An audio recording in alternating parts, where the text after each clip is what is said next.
Welcome back. Before we get into deep technical stuff, this lecture covers the foundation.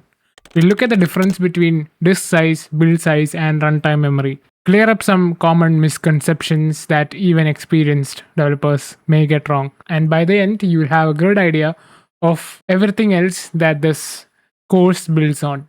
Let's get into it. Okay, so let's start. Let's start by talking about three sizes. What do I mean by that? These are three important terminologies that we need to be familiar with, and that is disk size, build size, and runtime memory. Okay, these are three simple yet important terminologies. You may already know all of these things. These are very basics, and each of these things solves a different problem. We'll get to that once we finish each of these things. Okay, and we'll primarily focus a lot on runtime memory.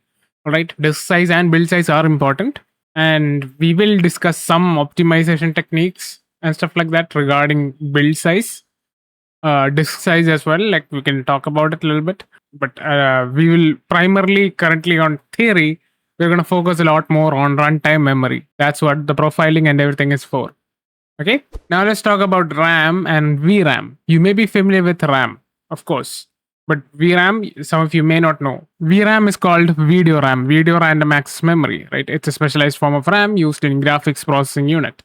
If you look at GPUs, for example, I have an RTX 3050, but it also has a 12 GB part to it, right? That 12 GB is the VRAM, or the 8 GB is the VRAM.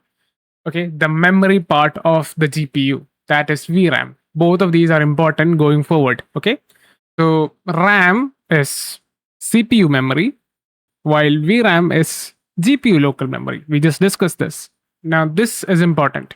Everything in VRAM goes through RAM first. Okay, everything in VRAM goes through RAM.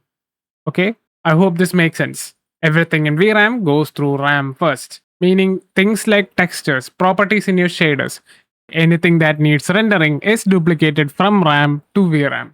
Okay, so that things are rendered faster, which is why RAM requirements is always greater than VRAM requirements. This is important when we look at budget. Okay, RAM requirements is always greater than VRAM requirements. This is the case for every game. Now let's look at two other terminologies which will be important throughout this course. That is native and managed.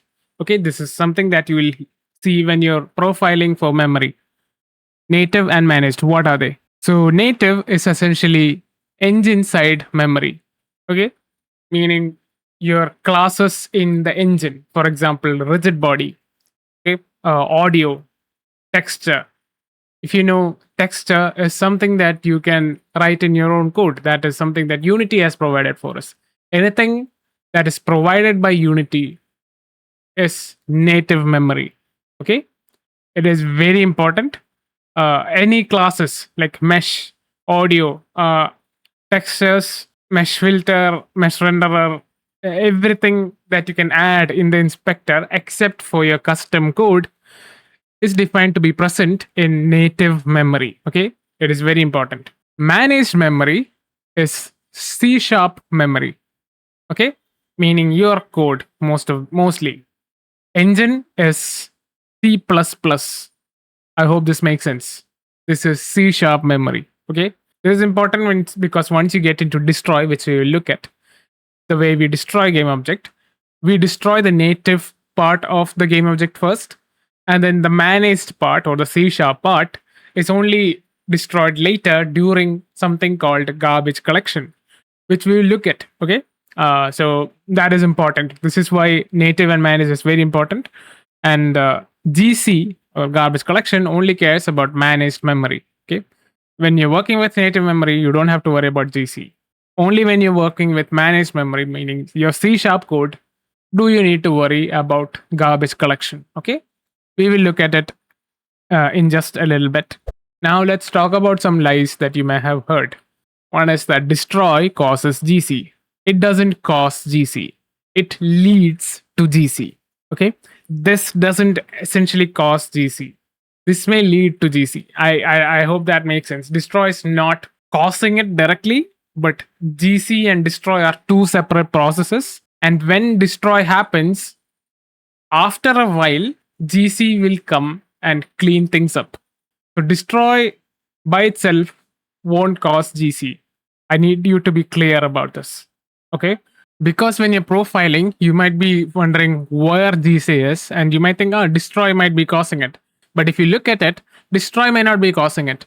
And you might be wondering what else. But it's actually destroy leading to GC. I hope that makes sense. But destroy itself doesn't cause GC. Okay? So the function doesn't allocate GC. GC allocates after destroy is called. So it's a lot more complicated to see if destroy is responsible for GC. I hope that makes sense. And the second one is GC equals memory leak. Both of them are different. GC is a lot more easier to deal with. Memory leak is a lot more dangerous because it's leaking memory and you don't know that it is actually leaking. Both of these are different things and both of them can be figured out using the profiler. Okay, they're not the same. We'll look at both of them later. And finally, unused assets increase build size. That is a false statement, but there is some truth to it. Unused assets that are reachable are included in the build size. Okay, that will increase the build size. We will talk about this in the later sections of the course. Okay, don't worry too much about it. This is just an introduction to see what's ahead so that you can proceed or stop this course whenever you want. So we will discuss a lot of these things moving forward, and I'm excited. Okay, let's start with lecture 1.